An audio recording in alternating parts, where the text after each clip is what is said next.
The Sesame Street Treasury is easily one of the most famous and important book series in the history of Sesame Street.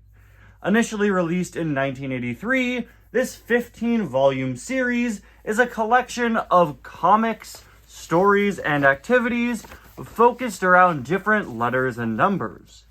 While most Sesame Street books tend to just tell you one linear story about the characters, the Sesame Street Treasury stands apart as it really tries to emulate the vibe of Sesame Street as a series and its magazine-style format with a bunch of different sketches and segments on different topics with a primary focus on specific letters and numbers. This is the only volume of the Sesame Street Treasury that I own, and I have a pretty funny story behind how I got it. You see, my grandparents own a beach house, and I go there for a couple of days pretty much every summer. When I was really young, one of the first times that I went there, I was just kind of snooping around in their cabinets, and I found this book underneath the TV, and I showed it to my parents, and they were like, yeah, let's bring it home.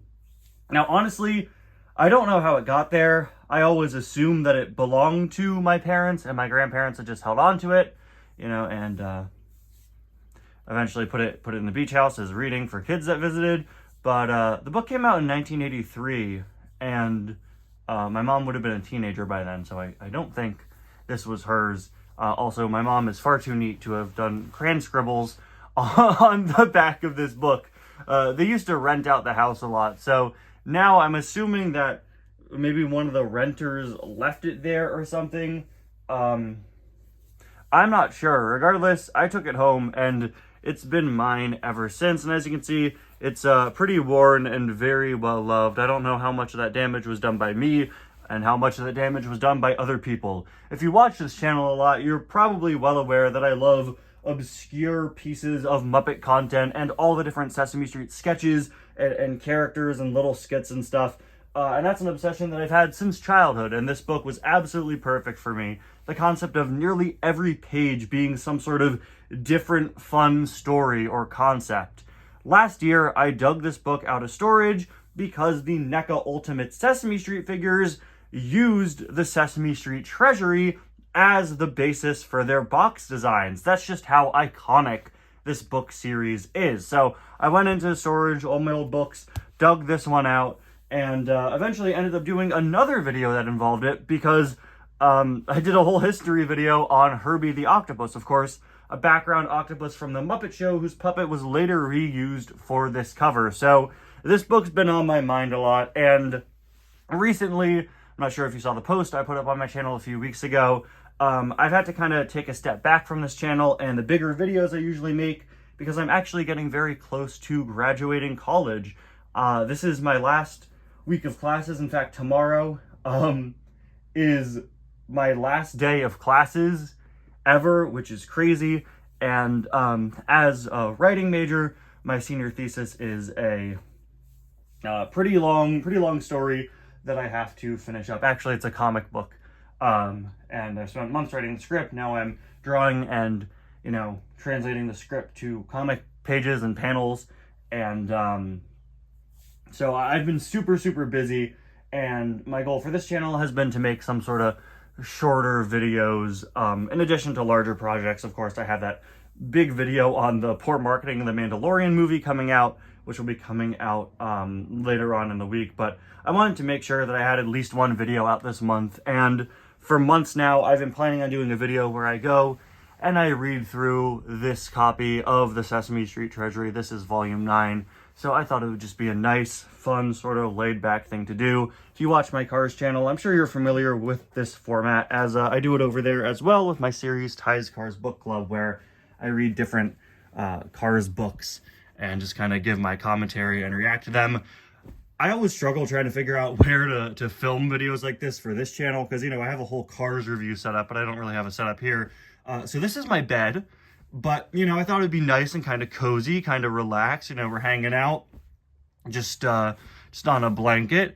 We got some friends watching us, 2 Muppets and 1 confirmed serial killer. So, yeah, let's get started with the Sesame Street Treasury Volume 9. Sit back, relax. We're just going to make our way through this. Just a fun, nice, casual video. So, very excited. This is the Sesame Street Treasury, Volume 9, featuring Jim Henson's Sesame Street Muppets, starring the number 9 and the letters M, N, and O. Each issue of the Sesame Street Treasury used a different, interesting picture using like photo puppets and stuff. I believe they all originally came from Sesame Street Viewmaster reels. I think a lot of them look pretty awkward, but this one honestly looks pretty good with Ernie and Herbie the Octopus here, who is being repurposed as, I believe they named the character Olivia, Ernie's instructor. I always love this page because, again, if you know me, you know I'm going to love a page that just shows you a bunch of miscellaneous characters. We have the whole alphabet here, numbers 1 through 10, and one blank box under Snuffy. But yeah, we got a lot going on here. The Count, Sherlock Hemlock, Oscar, Prairie Dawn. That's Simon Soundman, who's actually here twice. Some of the characters are reused. Barkley, Betty Lou. This is, I believe that's the blind monster who was in the show very briefly in the 80s. I think, was that Aristotle, I think the name was? I don't entirely remember. Again, this is just my blind reaction. Haven't looked at this book in years. We got Big Bird, Grover, Sam the Robot, My Man, Snuffy, Telly. Very, very modern looking Telly, honestly, for how early into the character's history this was. Cookie Monster, Ernie, Mumford, then some reused characters, Herry and Bert there, a Twiddlebug, and of course, Rodeo Rosie, a character who's far more famous for the fact that she was in so many books and barely in the show. I don't know why, but for whatever reason, like the primary female character in Sesame Street books throughout the 80s and honestly into the 90s when there was a larger female cast, Rodeo Rosie was literally everywhere. She was in like so many books I read as a kid, and it's the sort of character who you know from the books, but you're like, who is this in the show? She's such a nothing, nobody character in the show. To this day, I don't think I've ever even seen a clip of Rodeo Rosie, and I don't think I saw what her puppet looked like until maybe like 5 years ago. But this is absolutely iconic Sesame Street artwork. This is, you know, sort of the art style they used in all these books at the time, and designs like Barkley in particular really stand out to me. It's kind of simplified, almost looking like he has pigtails. It's just such a great art style to capture these characters, and well, the book has a whole lot of artists, as you can see. We have a huge credit page with the writers, including Linda Bove, because there is actually a page focusing on sign language, which is super cool. A bunch of illustration credits, even photography credits, which, yes, say, look at that, Viewmaster International Group. So let's get started with our first page here, which is a bit of a comic with Ernie and Lefty here. And this I remember very distinctly. We have Ernie and the letter M. One day, when Ernie was eating his lunch in the park, he heard a mysterious voice. Hey, kid. Who, me? Shh. I love that it starts up here with these pictures of them and then turns into the comic. Shh, not so loud. How'd you like to buy this terrific letter M? A letter M? What would I ever do with a letter M? I love the art style here, but Ernie missing the stripes on his sweater is really strange. Like, look at how detailed Lefty's whole jacket is, his trench coat, and Ernie's just wearing a blank sweater. Well, suppose you want to put some mustard on that sandwich, and you want to know what letter mustard begins with. Well, you just look at your letter M, and there you have it. But I don't like mustard on peanut butter sandwiches. This is like such a perfect translation of these sketches. Isn't it? It literally feels like the exact same, but they're taking advantage of it being a comic by having Ernie on a park bench, kind of opening up his bag and making his food. You don't. Well, suppose you're about to have a glass of that milk, and you wanted to know what letter milk begins with. You just take out your letter M, but I'm having orange juice for lunch. I love that the M's are bolded. It just, again, it really feels like the show translated really, really perfectly. You are? Well, how about dessert? I bet you have some nice marshmallows in there. Macaroons, muffins with marmalade, marble cake. Oh, wait, hold on. Marshmallows in there? Nope. Macaroons? Nope. Muffins with marmalade? Nope. Marble cake? Nope. I love the little bug here. Malted? Nope. Maple sugar? Nope. Macadamia nuts? Nope. Okay, I give up. What are you having for dessert? This nice, big, fat watermelon. A watermelon? I love this so much. This is always such a funny visual gag. It's always very funny to see comic artists try to do that sort of super fast, cartoony head turning. Sometimes it turns out good and funny like that. Sometimes it's that horrendous panel from Sonichu. Watermelon starts with W. I loved the ending. I just totally remember this. Hey kid, how'd you like to buy this terrific letter W? So as you can see, they just do a really great job translating Sesame Street onto the written page. If this were the script of an actual sketch, I would totally buy that. It's not. It's a separate comic here, but yeah. So as you can see, we have a lot of different things here, right? Up next, we have this page about magnifying glasses and how they work, hosted by Big Bird. What is a magnifying glass? A magnifying glass is a special tool. A magnifying glass makes things look bigger. When you make something look bigger, you're magnifying it. How do you use a magnifying glass? You hold it up to your eye and look through the glass part. You look at whatever you want to see bigger. What do things look like through a magnifying glass? Look at the next page. Here's a picture of a magnifying glass. So yeah, then you just have, here's somebody's hand. Here's a picture of the same hand through a magnifying glass. Here's a picture of some stamps. Here's a picture of the same stamps through a magnifying glass. So, you know, I guess this is your science page for the issue, right? You can make your own magnifying glass. Here's what you do. Get a plain glass, fill it half full of water, put the glass on a table, sit at the table so your nose is right on the edge. Put your hand behind the glass. Does your hand look bigger? What other things can you look at through your magnifying glass? I don't know, guys. Let me know down in the comments, but you can look. But like, this is just, I think it's just so fun and sweet. But here we go. This is some stuff we're more interested in. Look at this artwork. We've got action words. We've got some good old opposites with Ernie and Bert. Ernie can laugh. Bert can cry. Bert can climb. Ernie can slide. I thought it was going to be, you know, all the Sesame Street opposite sketches. Like, there's the one that's the opposite song with Ernie and Grover, where the whole joke is that Ernie gets all the positive stuff and Grover gets all of the negative stuff. After Ernie can laugh, Bert can cry. I thought that's what it was gonna be, but I guess it's actually not entirely opposites. Last time I checked, kick and hit aren't really opposing each other in any capacity. Ernie can push, Bert can pull. Is there more on the next page? No. But yeah, I mean, again, just simple stuff like that, but it's so charming, and again, it just captures that feeling of Sesame Street so well. This is a page that I remember very, very well, with Cookie and Big Bird and Oscar all looking in mirrors, and they have these different poems. As you read the poem on this page, try to guess who's speaking. And, of course, you have your little hints. Obviously, they're all color-coded to the character that's speaking. Big Bird's, as I look at myself, I like what I see. My favorite color is all over me. My feathers are yellow. I'm happy and warm. I'm the color of sunlight and the color of corn. I was like, wow, this poem has a really nice flow. I'm happy and warm. I'm the color of corn. Like, you couldn't have come up with something. Like, yeah, that's yellow, but like, it's such a random thing to pull out. Who am I? I think it's Oscar. My favorite color is the best that I've seen. When I look in the mirror, I see dark, hairy green. I'm the color of grass and the color of trees. I'm the color of spinach and the color of peas. Who am I?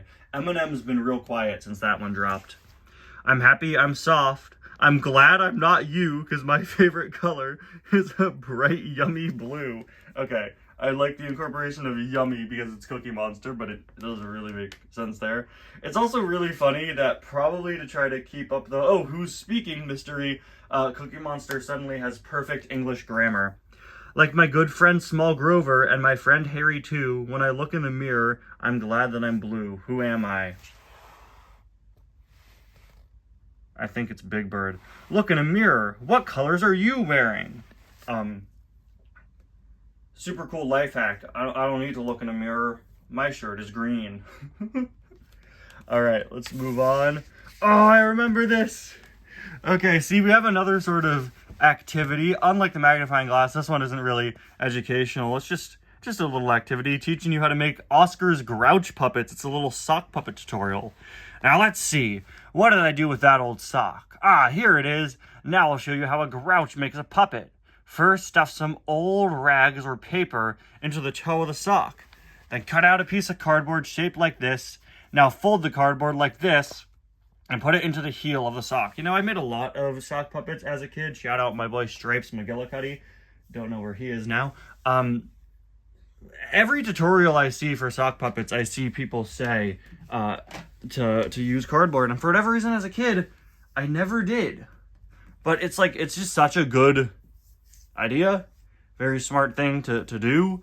Just gives it some additional structure. Like, I don't know why I never did that. Anyway, okay. You can glue it, or sew it, or staple it so it stays there. So far, your puppet should look like this. Now comes the good part. Look around in your trash can and find stuff like old yarn and string and buttons and bits of cloth and ping pong balls or anything that you think will be good to decorate your puppet.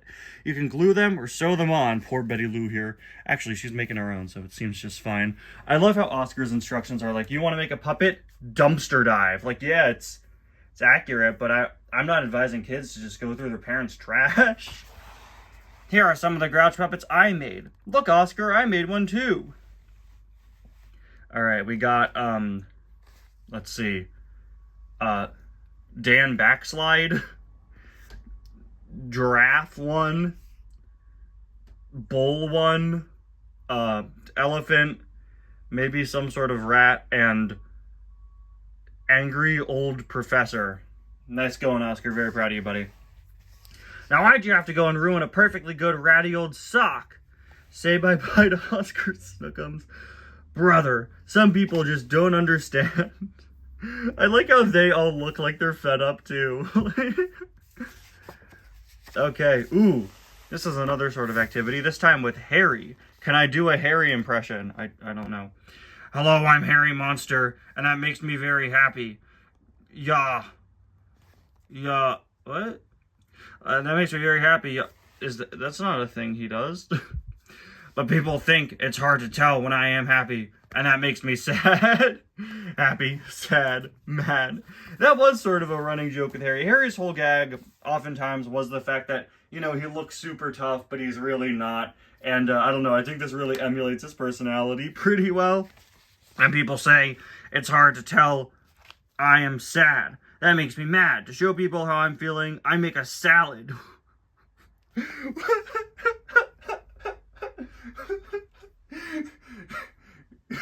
Whenever I struggle to express my emotions, I bring out the salad. Does that even count? Do these even count as salad? You too can show people how you're feeling by making a salad. I like that this is Harry's strategy. It's not him going, oh, you can't tell my emotions? Well, here, I'm feeling this way right now. No. Bring out the salad. Bring out the salad, guy. Again, fun, cute activity, but it's just... We start with this really solid gag with Harry and people not being able to identify his emotions. And then you go straight to, when this happens, salad. Like you couldn't have come up with... No, I don't want a stronger setup. The setup's amazing. But, like, maybe there was a better way to transition into this? I don't know. If you want to make a mood food, here's what you do. Oh, they just straight up tell you. I feel like this would be a fun thing to be like, oh, try to figure out what foods these are and do it yourself. But they just fully give you a list. For the face, lettuce, red cabbage, slices of cheese or meat. For the eyes, hard-boiled eggs, sliced lengthwise or across. Sliced green or black olives. Thanks for the clarification. I was going to use neon yellow olives.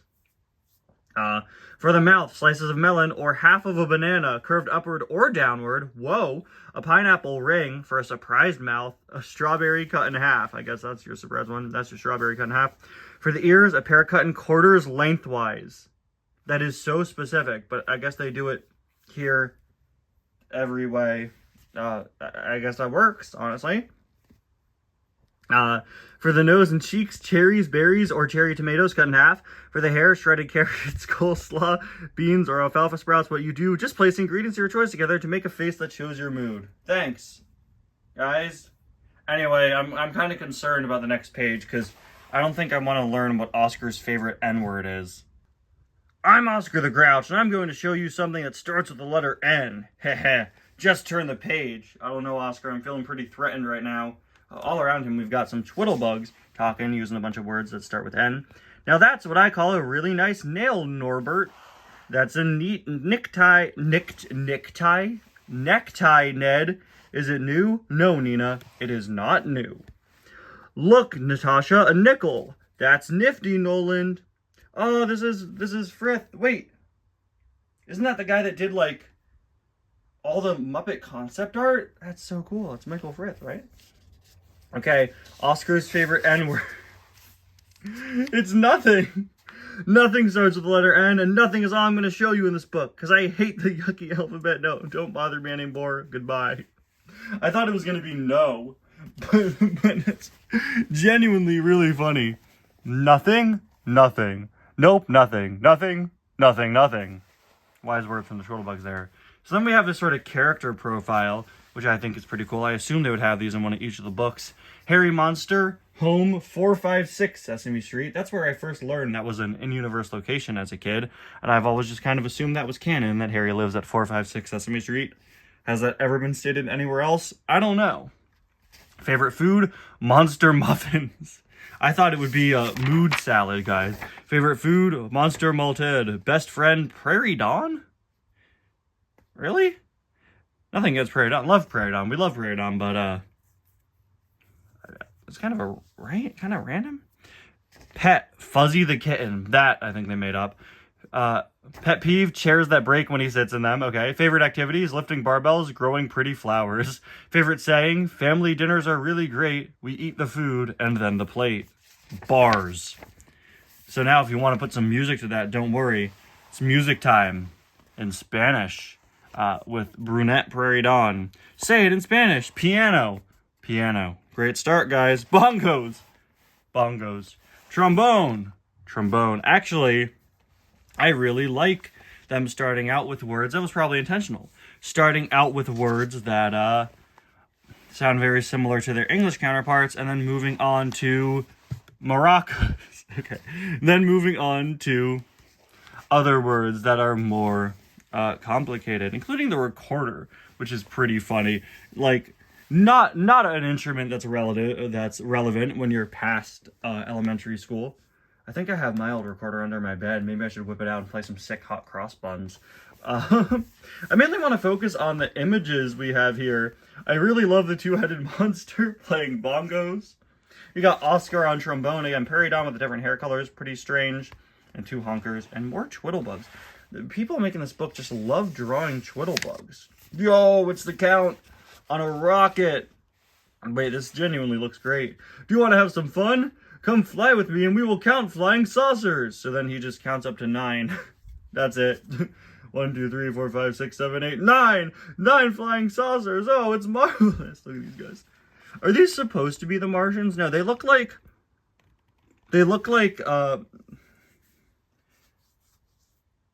That's sort of like... There were some early Sesame Street sketches where they used, like, the fat blue anything Muppet pattern with 2 eyes on top of its head to play different sort of creatures. Shout out the Geefel and the Gonk. And then there was like one that played a spider. That's what it looks like to me. I really like the 9 in the background here. The artwork here is really great. This one I've shown before, of course, in the video all about Herbie the Octopus. Here is Ernie and his swim instructor. So the cover, just one page. Just a one-page short story. During his summer vacation at the beach, Ernie decided to take swimming lessons. And what a wonderful instructor he had. Octavia Octopus, I'm sorry, I called her Olivia, champion swimmer, taught Ernie to do the breaststroke, the backstroke, the crawl, and the butterfly. She taught him how to tread water and how to swim very fast for a very long time. Octavia told Ernie that there was only one problem with his style. Not enough arms. Dang. I really love this picture, though. Again, this does come from an old Sesame Street Viewmaster. And like I said, some of them look pretty awkward, but this one, for what it is, looks really great. And I wonder how they did it. I think, honestly, this water, if you look really closely, just looks like a sheet of glass that they placed in front of the image. Maybe in front of the lens or something. But now we have, this is really cool, we have Linda, again, actual Linda Bove here, hosting sign language. So I love that we have Spanish, we have sign language, of course, two things that Sesame Street often taught, words in Spanish, sign language. I really like that they get a focus here. I'd assume this is a segment in each page. All the stuff they did for Linda Bove, absolutely incredible. But yeah, we have neighborhood grocer with a little picture of Mr. Hooper. We have policeman. We have letter carrier. We've got sanitation worker. Okay. Plumber. We've got dentist. And we have barber. I like the picture here, although he does look suspiciously close to his eye. Oh my gosh, it's Rodeo Rosie! No way! They were like, what Muppet has teeth? What Muppet has visible teeth? Why, of course, beloved, iconic, famous, amazing character, Rodeo Rosie. Where are all my Rodeo Rosie stands? Everyone loves Rodeo Rosie. Okay, everyone I talk to, I ask them, what's your favorite Muppet? Rodeo Rosie. You guys have no idea how many requests I get to do a deep dive on Rodeo Rosie. Every single comment I get says, by the way, Rodeo Rosie video, please. And make sure it's 10 hours long, because there's that much content. Oh, wait, look at this! How many things in this picture can you sign? Look at that. Wait, that's so fun. And they also have a sentence. Don't cross the street when the traffic light is red. Be careful crossing streets. Guys, I think they want to teach me how to cross streets. So we have all the little pictures on the other page now incorporated here. Like Rodeo Rosie, but she's half cut off and looks honestly pretty terrifying. You got Mr. Hooper, but now he's selling to my boy Roosevelt Franklin. We got the police car, Prairie Dawn, who is a crossing guard now because I trust... Honestly, I was going to say I trust a small child with that, but if there's any Sesame Street character I trust with that, it's definitely Prairie Dawn. You got Ernie and Bert with a broken faucet. Luckily for them, Grover's on the way. Grover was, of course, the plumber. We got the barber here, still about to stab this dude in the eye. We got the counting pigeons, and we've got the sanitation worker, and also Betty Lou, and like maybe that's Farley. I can't quite tell. Whoa, that's a hyper-realistic Muppet bear. Okay. So we got this little spread with Sherlock Hemlock. Again, different story on each page. So many different little things, so many different characters. The mystery of the missing hat. I'm looking up. Oh, yeah. Oh, yeah, we got another sick poem. I'm looking up. I'm looking down. I'm looking for the color brown. I'm looking for it everywhere. Aha, I see a big brown bear. A big brown bear with big brown shoes. Uh-oh, I think he's got the blues. Excuse me, bear, but why the tears? The big brown bear cries, it's my ears. They're cold without my big brown hat. I lost it. Sniff. And that is that. Oh, don't be sad, for help is here. We'll find your big brown hat, don't fear. This is getting weirdly hard to say. We're looking up, we're looking down, we're looking for a hat that's brown. Can you find the brown hat in the picture? Okay. Just dropped the poem, but I guess it ends there. Well, I like that he's surrounded in hats and specifically wants the brown one. None of these will do. Probably a good time to mention that I am colorblind.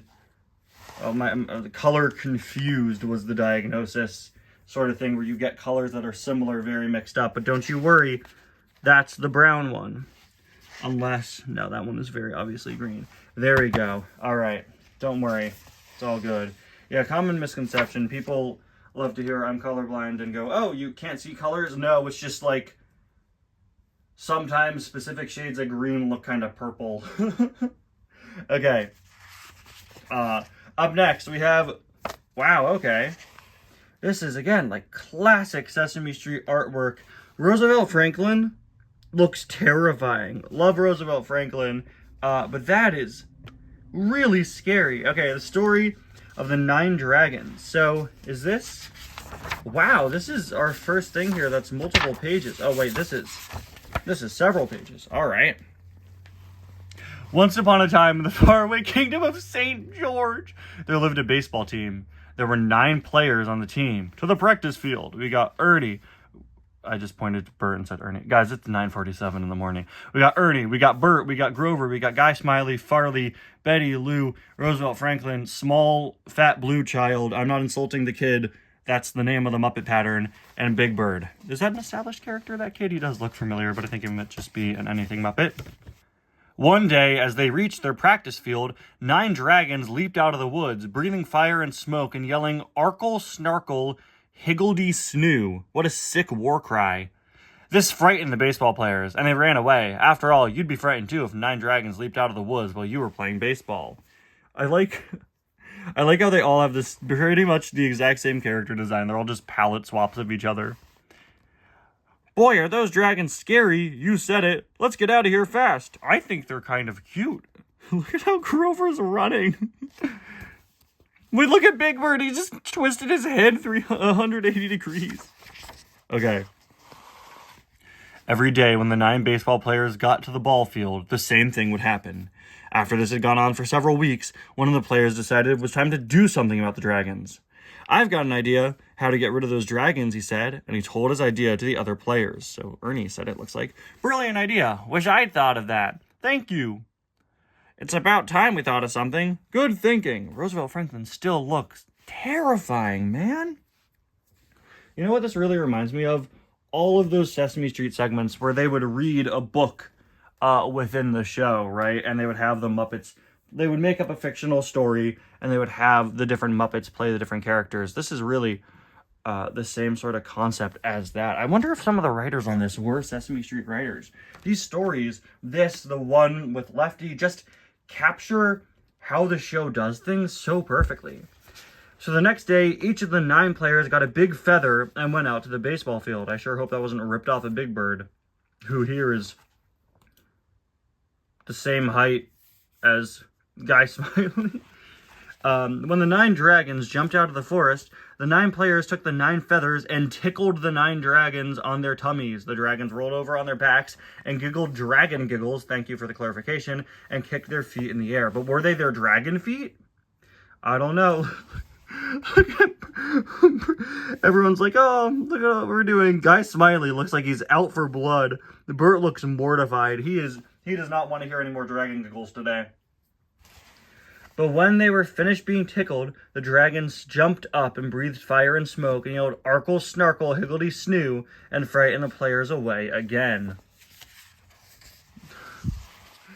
So the 9 baseball players decided that tickling the dragons wasn't such a good idea after all. They've all dropped off their feathers, and now they're abandoning Ernie. Whose idea was that anyway? If I were a dragon, tickling wouldn't stop me from doing anything. Me neither. What a lousy idea. Suddenly, the team's right fielder, who also happened to be a dragon expert, stepped forward. Again, very much feels like how they phrase those classic Sesame Street stories. They said this went on for several weeks. I'm just saying, if you got a dragon expert on your team, maybe a good idea for them to show up a little sooner. "I just happen to be a dragon expert," she said, "and I have an idea. Here's my dragon book. Why don't we look in it and see what Arkle, snarkle, higgledy snoo means? It's so crazy, it just might work," said the third baseman. Again, why do the characters with small eyes look so scary? Look at her. Actually, look at Farley also. Honestly, all of them other than Grover looking a little creepy right now.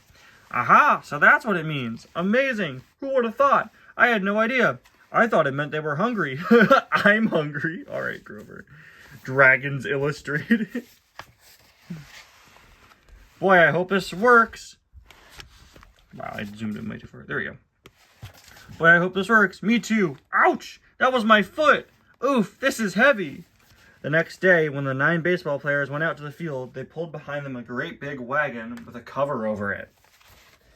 Once again, the 9 dragons jumped out of the woods, breathed fire and smoke, and yelled, "Arkle, snarkle, higgledy snoo." Arkle, snarkle, higgledy snoo.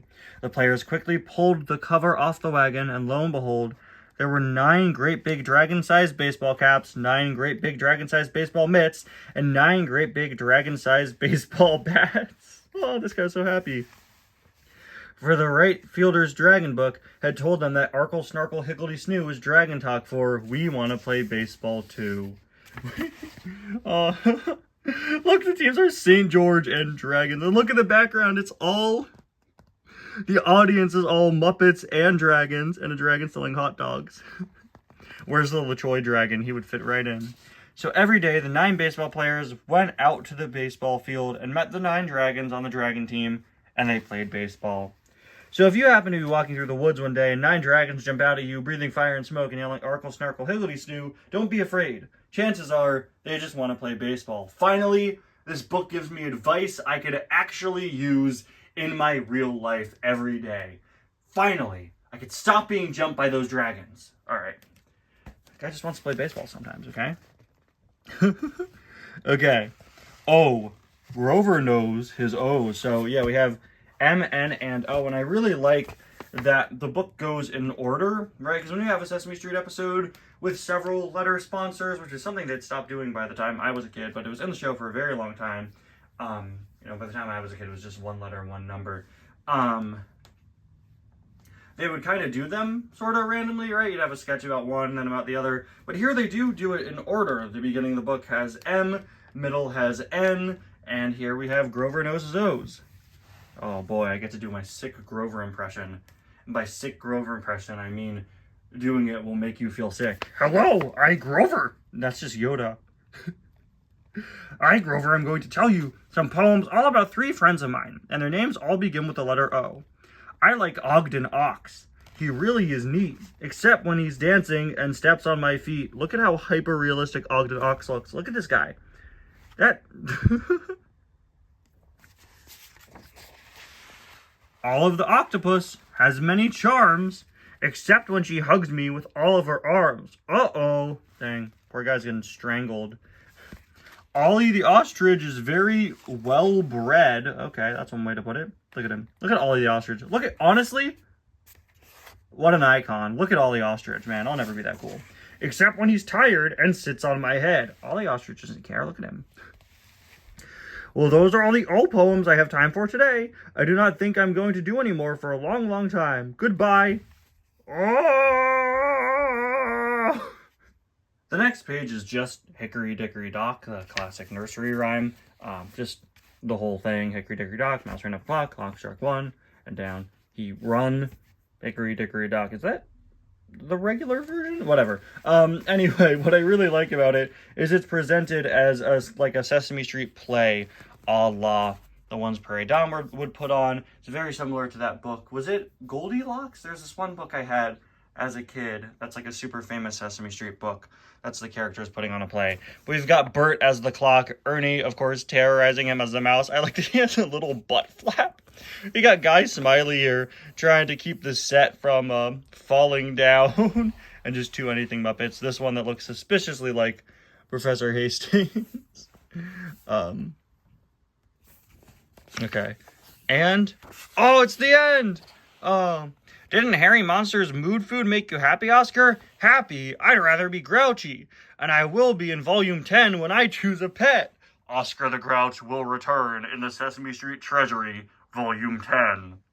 But there you have it, guys. This is the... Whoa! Someone went a little nuts here. Not me. Again, I was a very... I took good care of my books as a child. What? Alright. Okay. There you have it, guys. That was Volume 9 of the Sesame Street Treasury. I really don't know what to say about this book. I think it's really perfect for what it is. Just such a great collection of fun little stories, different activities. There's so much stuff in here. It really is like an episode of Sesame Street, or honestly maybe several, because of all the different things they cram into here. You have 3 different letters to learn about, a number, some fun activities, some funny stories, comics, poetry, a story about Arkle, Snarkle, Higgledy Snoo. Like, what more can you ask for? I really appreciate the sign language here and the Spanish segment. It's just a really good representation of what makes Sesame Street so great, and I hope to one day pick up some of the other books in this collection, because it really is very fun to look through. Anyway, guys, thank you all so much for watching. Let me know if you want to see more videos like this in the future. I love doing a good laid-back reading video. And yeah, thank you all for watching. Like I said, I'll be back with some bigger videos soon. I've got the Mando video, and for people that aren't interested in that, of course, we'll be back to the regular Muppet content shortly after. Thank you all so much for watching, and I'll see you guys next time. Bye now.